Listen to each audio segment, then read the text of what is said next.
जिन जिन का नुकसान हुआ है, जितना नुकसान हुआ है, इंशाल्लाह उसका इजाला होगा। पंजाब गवर्नमेंट भी रिलीफ देगी और गवर्नर ऑफिस, जब कोई कुदरती आफत आती है तो उसका मुकाबला करना आसान नहीं होता।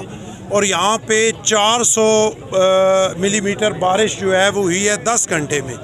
और ये इलाके सारे आप देखें तो ये इस तरह के हैं कि यहाँ पे सैलाब या सूरत हाल जो है वो बहुत ही मुश्किल थी। उसमें इंतज़ामिया ने बड़ी हिम्मत के साथ दिन रात काम करके बड़े नुकसानात से हमें बचाया। तो जहाँ नाले तंग हैं उनको खुला करने के लिए, जहाँ पे चीज़ें इस तरह की हैं कि कोई अगर आपसे जो होमवर्क होगा और फिर उसको आगे जाके बेहतर किया जा सकेगा, उस पर इंशाल्लाह बेहतरीन तरीके से काम हो रहा है और आपको नज़र आएगा।